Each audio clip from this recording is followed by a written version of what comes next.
ABD medyası Mart ayında düşen China Eastern Hava Yolları'na ait yolcu uçağının pilot kabinindeki bir kişi tarafından kasten düşürüldüğünü bildirdi. Çin'de soruşturmanın halen devam ettiğini söyleyen yetkililer ise henüz bir açıklama yapmadı. Boeing 737-800 tipi yolcu uçağı Çin'in güneyinde Kunming ve Guangzhou kentleri arasında düşmüş, 132 yolcu ve mürettebattan kurtulan olmamıştı. Wall Street Journal gazetesi ise enkazdan çıkarılan uçağın kara kutusunun yani uçuş kayıtlarının birinin uçağa dik açıya yakın bir dalış talimatı verdiğine işaret ettiğini yazdı. Haber, ABD havacılık yetkilileri tarafından yapılan değerlendirme hakkında bilgi sahibi bir kaynağa dayandırıldı.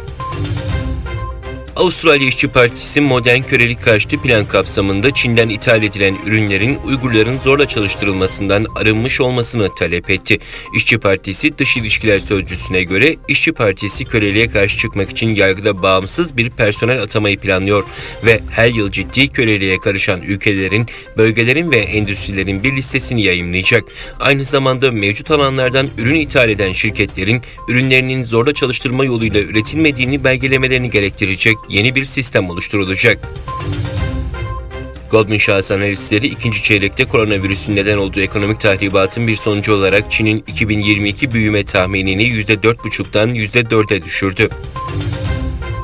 ABD Adalet Bakanlığı yabancı ajanlar kayıt yasası kapsamında açtığı davada milyarder iş insanı Steve Wei'ni Çin ajanı olmakla suçluyor. Çin'in Macao bölgesinde kumarhaneleri bulunan Wei'nin kendi çıkarlarını korumak için Çin'le ilişki yürüttüğü belirtiliyor.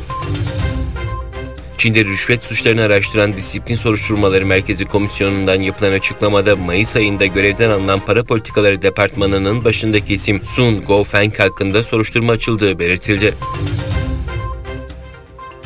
Kırgızistan Ekonomi ve Ticaret Bakan Yardımcısı düzenlediği basın toplantısında ülke ekonomisine ilişkin ilk çeyrek bilgilerini açıkladı.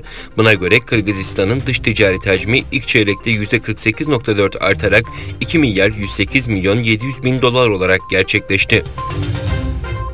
Son uydu görüntülerine göre Çin rejimi Doğu Türkistan'ın Taklamakan çölüne inşa ettiği ve yabancı savaş gemilerine karşı uzun menzilli balistik füze testleri için kullandığı simüle askeri hedef sayısını arttırdı. Tayvan'ı işgal etme hazırlığı içerisinde olan Çin, Boğaz'daki gerginlikler nedeniyle simülasyon hedeflerini arttırıyor ve uçak gemilerine karşı askeri yeteneklerini de güçlendirmeye çalışıyor. Bilgilere göre geçen yıl Kasım ayında bir ABD uydu şirketi tarafından yayınlanan görüntüler, Çin'in ABD gemileriyle aynı boyutta simüle modeller inşa ettiğini, bunlardan bazılarının uçak gemisi, diğerinin ise savaş gemilerine benzer olduğunu ortaya çıkarmıştı.